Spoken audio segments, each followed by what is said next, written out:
1 Corinthians 2:14. All right. The person without the Spirit does not accept the things that come from the Spirit of God, but considers them foolishness and cannot understand them because they are discerned only through the Spirit. All right. Understand, if someone does not accept Jesus' authority, they're not a Christian, all right, why on earth would we expect them to value God's teachings on these other issues, all right, issues like human sexuality, issues like abortion? Why on earth would they care about that if they haven't come to be a follower of Christ in the first place, right? If they're not Christian in the first place. And so, like we just saw in the 1 Corinthians passage, these things are going to sound like foolishness to them if the Spirit hasn't indwelt them first. So we need to keep the main thing, right? Our focus should not be on, this person's a non-believer, so let me talk to them about abortion. This person's a non-believer, let me talk to them about human sexuality.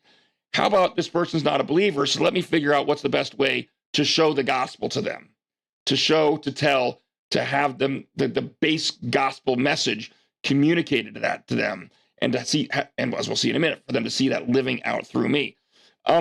Too often, I think that we get that mixed up. We get so caught up in whatever the popular cultural topics are of the day that we don't keep the main thing.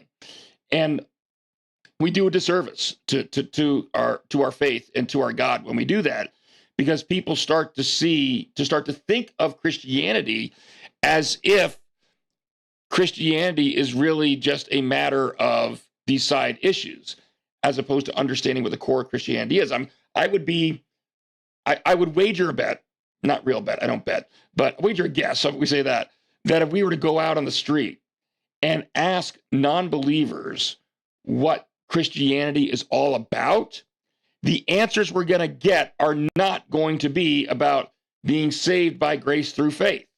All right. They're going to be about the church's stance on abortion, or the church's stance on sexual relationships, or things like that, because that's what we as a church, I think in many regards, have communicated to people, because we've spent more time talking about those than we have about the gospel itself. So when you have unbelieving family members, don't fall into that trap. Keep the main thing the main thing.